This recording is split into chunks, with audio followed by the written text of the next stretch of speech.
Bonjour, bonsoir et bienvenue dans cette nouvelle vidéo. Aujourd'hui, je vous raconte 3 threads d'horreur, un format que vous appréciez particulièrement. Moi, c'est MX Vidéo et sur ma chaîne, je raconte des histoires horribles, incroyables, des histoires vraies de crimes, mais évidemment aussi des threads d'horreur. Donc si vous voulez en voir plus et de plus en plus, n'hésitez pas à vous abonner à la chaîne et à me suivre sur tous mes réseaux sociaux où je poste pas mal de choses. Vous trouverez évidemment tous les liens en description. Sur ce, on est parti pour 3 histoires horribles. Venez avec moi, let's go! La première histoire, c'est l'histoire de Marie. Marie nous explique qu'au moment de l'histoire, elle était étudiante, qu'elle était très studieuse et qu'après une semaine vraiment chargée, elle avait le plaisir, comme elle le dit elle-même, d'avoir la maison de ses parents pour elle toute seule. Donc comme nous tous quand on était jeunes, ou en tout cas comme la plupart d'entre nous, on était très contents d'avoir la maison de nos parents pour nous tout seuls. Et la seule contrepartie qu'elle a, c'est de nourrir et de promener le chien quelques fois par jour. Et elle précise que c'est exactement sur ce dernier point que ça va partir en couille. Marie nous explique que la maison de ses parents, elle est située au milieu d'un village un peu paumé, donc il y a pas mal de champs autour pour promener le chien, donc c'est assez agréable. Marie nous explique aussi que c'est le mois de novembre, donc elle s'habille bien pour affronter le froid, et elle part promener son chien, et tout se passe à merveille. Marie se balade sur un chemin plutôt forestier à côté d'un champ, et elle explique qu'au milieu de la balade, elle voit un homme à une centaine de mètres d'elle qui est en train lui aussi de promener son chien. Bon, elle explique que rien d'incroyable à ce moment-là, puisque à cette heure-là, c'est un peu l'heure où tout le monde sort son chien dans le village, donc rien d'anormal. Sauf qu'au moment de le croiser, le mec lui fait un sourire plutôt malsain et il ne lui répond même pas à son bonjour, ce qui la met plutôt mal à l'aise. Elle explique aussi qu'il avait une position un peu voûtée et qu'il avait vraiment des yeux de fou dans la manière dont il la fixait. Donc Marie le dépasse et une fois qu'elle l'a dépassé, elle entend juste derrière elle l'homme qui lui dit « Ne t'en fais pas, n'aie pas peur. Si tu veux, on peut aller promener nos deux chiens et les faire jouer ensemble un peu plus loin. » Et Marie nous explique que la manière dont le gars a dit ça l'a fait totalement flipper. Bref, Marie lui répond pas trop, elle trace sa route, elle fait encore quelques centaines de mètres, elle croise un autre homme cette fois-ci qui a deux chiens, avec lui tout se passe bien, il est pas du tout chelou, il répond à son bonjour, etc. Rien d'anormal avec cette personne. Les chiens jouent ensemble, Marie discute avec ce mec-là, aucun souci, et elle continue sa route tranquillement, jusqu'à un moment où elle se dit qu'elle va peut-être regarder derrière elle, comme ça, pour voir un peu le chemin qu'elle a parcouru. Sauf que quand elle se retourne, elle voit le mec qui lui avait déjà fait peur, qui a fait demi-tour et qui est en train d'avancer assez rapidement vers elle. Elle explique que ça l'a un peu inquiétée, encore plus, puisqu'en fait ce chemin fait normalement une boucle très praticable qui ne donne aucune raison à personne en général de faire demi-tour. Et en plus de ça, comme je vous le disais, son pas est très rapide et se dirige clairement en direction de Marie. Donc Marie, qui n'est pas du tout en confiance, je vous rappelle qu'elle a le champ juste à côté, elle décide de passer le barbelé du champ et de traverser à travers ce champ, direction sa maison qui est visible de là où elle est. Sauf que quand elle se retourne, elle voit toujours le mec avec les yeux rivés sur elle, qui s'approche lui aussi du grillage et accélère encore plus le pas. Là, Marie, elle se chie littéralement dessus. Son réflexe, c'est d'appeler son chien, et tenez-vous bien, de courir à travers le champ en direction de sa maison. Meilleur réflexe, hein, on aurait tous fait ça, on se serait barré en courant à travers le champ, en direction de la maison, hop hop hop, on va fermer la clé, plus vite que ça, y a pas le temps là. Elle explique aussi que peut-être ce mec n'avait pas de mauvaises intentions et que ça la faisait passer pour une idiote, mais bon, tant pis, elle décide quand même de courir parce qu'elle a trop peur. Arrivée au bout de sa course et au bout du champ, elle doit escalader une autre clôture et à ce moment-là, elle décide de se retourner et ce qu'elle voit va lui glacer le sang. Elle voit l'homme qui est en train de la fixer juste derrière la première clôture qu'elle a déjà enjambée. Il la fixe sans bouger. Elle explique qu'elle est très fine et très petite, donc elle a pu se faufiler entre le grillage. Mais elle explique qu'un homme de sa corpulence à lui n'aurait pas pu se faufiler et que c'est sûrement pour ça qu'il n'a pas passé le grillage. Il est juste resté là, à la fixer avec ses yeux de fou, comme elle l'explique elle-même, et sans bouger. Finalement, Marie, même en étant très loin, elle est tétanisée, elle le fixe, et au bout d'une minute, il finit par tourner la tête et reprendre sa route normalement. De son côté, Marie, elle a finalement fini par rentrer chez elle, elle explique qu'elle a fermé toutes les portes à clé et qu'elle a même gardé un couteau avec elle.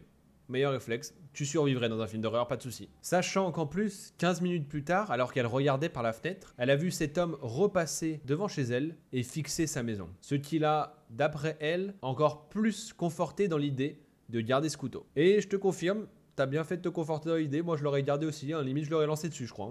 Et c'est comme ça que se termine cette histoire. Marie explique que peut-être, encore une fois, il n'avait pas de mauvaise intention, mais qu'elle a eu un vrai mauvais feeling et elle explique que peut-être que si le mec avec ses deux autres chiens n'avait pas été là, bah elle a l'impression qu'il lui serait arrivé des mauvaises choses. En tout cas, Marie, très bon réflexe, n'hésitez pas à courir si le danger se fait sentir, tant pis si vous passez pour des idiots, c'est pas grave, sauvez votre peau, vraiment.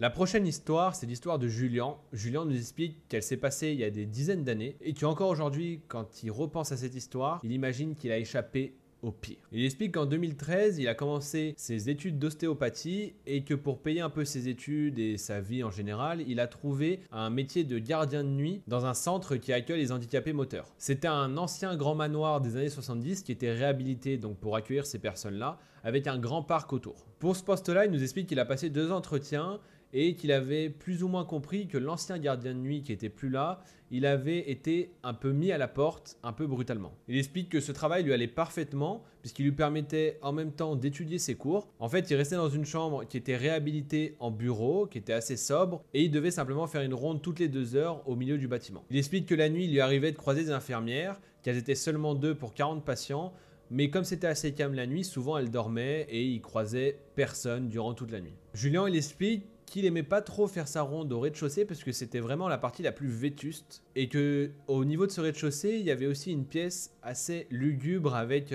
des anciennes prothèses et des anciens fauteuils roulants, un peu comme un musée, mais la nuit ça donnait vraiment une ambiance un peu glauque, je pense que vous pouvez l'imaginer. Heureusement, il explique que cette pièce, il n'avait pas à la traverser et le reste, c'était surtout des bureaux bien aménagés, etc. Voilà, rien de très angoissant, on va dire. Il dit qu'au début de son job, tout se passait très bien et que même si le rythme jour-nuit, un peu devoir travailler la nuit, bosser ses cours la journée était un peu éprouvant de temps en temps, bah ça lui permettait vraiment de concilier les deux, donc c'était vraiment cool. Les nuits se passaient relativement bien en plus de ça et passaient très très vite d'après lui. Sauf qu'au bout de 2 mois, il a commencé à se passer des choses un peu bizarres. Il explique que des fois quand il revenait de ses rondes, il retrouvait son manteau par terre au milieu de la pièce alors qu'il le rangeait toujours dans un placard. À ce moment-là, il se dit simplement que c'est peut-être la fatigue qui lui joue un peu des tours et qu'il voulait pas trop reconnaître que c'était quelque chose d'anormal, voilà, il voulait pas trop s'inquiéter non plus lui-même. Parfois même, il explique qu'il retrouvait des bouteilles de bière sous la cage d'escalier, alors qu'il était, comme il le dit lui-même, à 80% sûr qu'elle n'était pas à la ronde précédente. Donc les 2 heures avant, il les avait pas vues, donc il était sûr que ça y était pas, et là 2 heures après, il retrouvait des canettes de bière, etc. sous la cage d'escalier. Le moment où il a vraiment commencé à flipper, c'est quand il a retrouvé des portes d'accès ouvertes, alors qu'il était normalement le seul à avoir les clés pour les ouvrir. Ça pue la merde.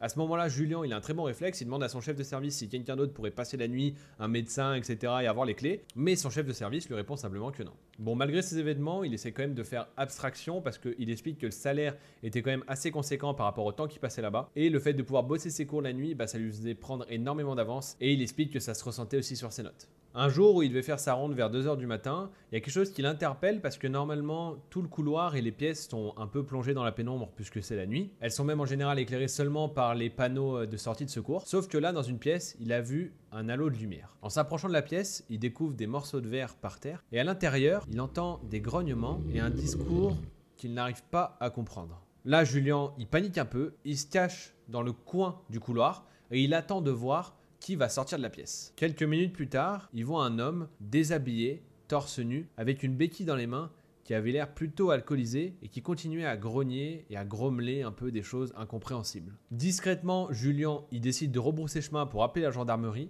mais d'abord, il monte à l'étage pour demander aux infirmières de s'enfermer au cas où cet homme serait violent. Julien a déjà un réflexe de héros. Il appelle finalement la gendarmerie, quelqu'un lui dit qu'ils seront là dans 30 minutes. 30 minutes, c'est quand même assez long. Au bout de quelques minutes, il entend des bruits provenant du fond du couloir, et en arrivant à la hauteur d'une chambre qui est normalement vide, il voit à ce moment-là l'homme qui en sort. Il porte un bas de jogging et marche pieds nus, avec les pieds ensanglantés car il aurait apparemment marché dans les bouts de verre. De là où il est, Julien peut même sentir qu'il sent l'alcool, et au même moment, l'homme se retourne et voit Julien au bout du couloir. Et là, l'homme va vers lui et lui dit bonjour de manière tout à fait normale. Pas du tout, non. L'homme se met à courir sur lui en brandissant sa béquille comme s'il voulait le frapper avec. Pendant quelques secondes, Julien est tétanisé, il demande à l'homme de rester où il est avant d'arriver à prendre ses jambes à son cou et à courir le plus vite possible. Julien arrive au rez-de-chaussée, sort dans le parc à toute vitesse et alors qu'il s'apprête à rappeler la gendarmerie, une voiture arrive. La suite, Julien, il la connaît pas trop. La seule chose qu'il sait, c'est que donc les gendarmes lui ont posé quelques questions, qu'ils ont investi le bâtiment et qu'ils lui ont simplement demandé d'appeler son employeur. 15 minutes après, son chef de service était là et il lui a demandé de rentrer chez lui. Le lendemain, Julien a simplement posé sa démission. Après cette expérience traumatisante, on peut le comprendre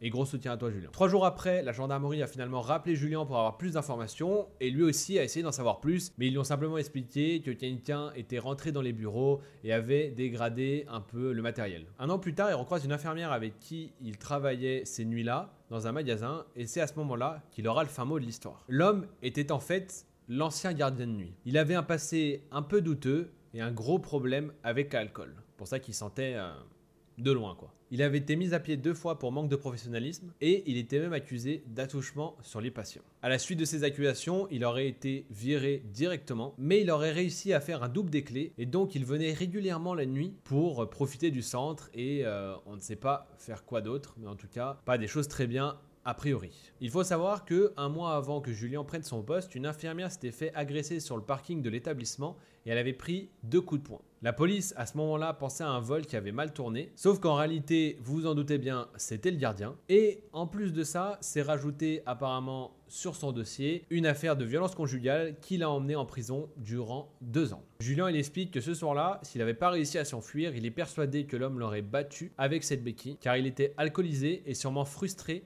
de voir quelqu'un d'autre à son poste. Il explique que c'était vraiment la pire nuit de sa vie.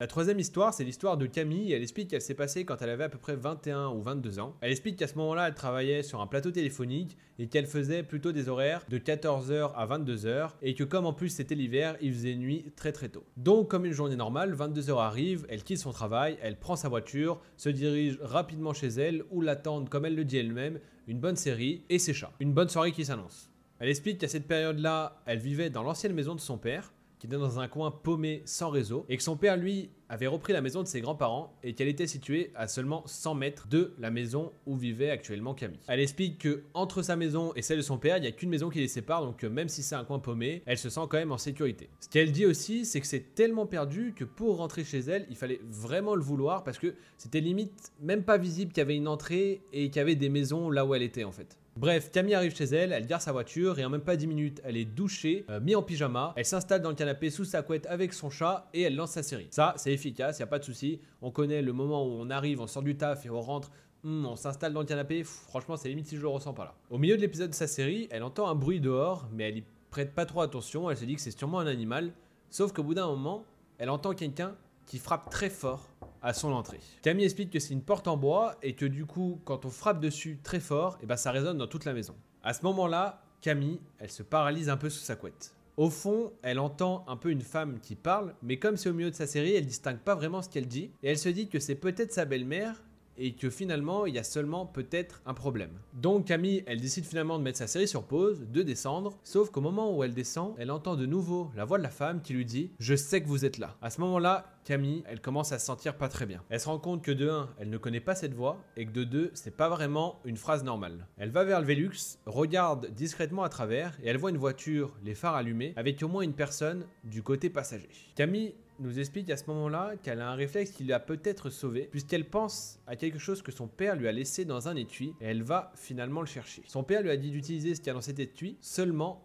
en cas d'urgence. Et là, Camille estime que c'est un cas d'urgence. En tout cas, la situation prête un petit peu à quelque chose d'urgent en effet et de dangereux, parce que bon, ça a l'air quand même chelou. Pendant ce temps, la femme continue de frapper à la porte très fort et elle dit que sa voiture est en panne et qu'elle a besoin d'un téléphone. Sauf que la fenêtre de Camille donne clairement sur le palier et devant sa maison et qu'elle entend le moteur de la voiture tourner. Elle se repenche alors du côté du Velux et voit toujours cette personne qui a l'air d'être un homme du côté passager mais qui ne bouge pas d'1 millimètre. Elle explique qu'elle ouvre l'étui que son père lui a laissé, elle entrouvre le Velux en demandant à la femme de partir car elle lui explique qu'elle ne lui ouvrira pas. Et c'est là que Camille a compris qu'elle n'était pas folle et qu'elle a eu un très bon réflexe puisque la femme s'est tournée vers elle avec un sourire glaçant et lui a simplement dit « On sait que tu es seule ». À ce moment-là, Camille, elle sort donc définitivement ce qu'il y a dans l'étui et elle le met à travers la fenêtre. En fait, il s'agit d'un fusil de chasse. Donc là, Camille, en réponse à ce danger, elle sort un fusil de chasse. Je pense que c'est très dissuasif, en effet. Bon, elle explique qu'il n'est pas chargé et que c'est justement, surtout, pour dissuader. Elle explique que Camille, de son côté, elle avait la lumière allumée dans la pièce dans laquelle elle était et qu'elle a fait comme si elle chargeait son fusil de chasse en faisant en sorte que ça s'entende bien, que le bruit du chargement s'entende très très bien depuis l'extérieur. Et là, elle a juste dit « Mon père est à 100 mètres, je l'ai eu au téléphone il y a 30 secondes, il a le même fusil que moi et on a pas mal de cartouches. Celles que je viens de mettre dans le fusil sont pour les sangliers, donc je te conseille de remonter dans ta voiture parce que je vise très bien. » La vie de Camille, c'est un film d'action, clairement. En fait, le thread d'horreur, il est pas vécu par Camille, hein, il est vécu par la personne qui a frappé chez elle. Vraiment, là, elle se chie dessus, à mon avis. Elle s'attendait pas à cette réponse. À ce moment-là, la femme, elle essaie de rajouter quelque chose, sauf que Camille, elle vise dans la direction de la femme, et la femme détale à ce moment-là, remonte dans sa voiture, fait marche arrière, et se casse littéralement. 30 secondes après, ce coup-ci, elle a fini par réussir à appeler son père, avec un peu de réseau qu'elle avait. Son père est arrivé littéralement quelques secondes après, avec un fusil, mais lui, il n'était pas déchargé, clairement. Lui, il n'était pas là pour rigoler. Clairement, ne faites pas de thread d'horreur à Camille et à sa famille. Voilà, vous allez vous faire buter. Bon, du coup, les personnages qui ont voulu effrayer Camille était bel et bien parti. Le lendemain, le père de Camille a confié un de ses chiens à sa fille pour qu'il puisse garder la maison et un peu l'alerter et la protéger. Sauf qu'elle n'a plus jamais eu ce genre de problème. Et bien heureusement pour toi Camille. Et je pense que de toute façon, le message est passé, ils reviendront pas te faire chier. Et voilà, c'est déjà la fin de ces 3 threads d'horreur. J'espère qu'ils vous ont plu. Moi, je prends toujours autant de plaisir à en lire des dizaines et des dizaines. Honnêtement, j'en lis vraiment souvent. Et des fois, il y a des petites pépites comme ça. Moi, je les ai trouvées vraiment bien. Donc, j'espère aussi qu'ils vous ont plu. N'hésitez pas à liker, partager et bien évidemment à vous abonner à cette chaîne si vous voulez en voir plus. Et à me dire aussi quelle histoire vous avez préférée en commentaire. Ça me ferait hyper plaisir et me dire un peu ce que vous voulez voir aussi, hein. N'hésitez pas à le dire. Moi, ça m'aide aussi énormément. Sur ce, si c'est le soir pour vous, je vous souhaite une excellente nuit. Et n'oubliez pas de garder l'étui avec le fusil de chasse à côté de vous. Ça peut servir, hein, apparemment. Ou un couteau aussi, comme on l'a vu dans la première histoire. Ça peut servir aussi. Ou en tout cas, qu'il soit le soir, la nuit, la journée, le matin, peu importe. Je vous souhaite à tous une très bonne continuation. Et à la semaine prochaine pour une nouvelle vidéo. Bisous la famille.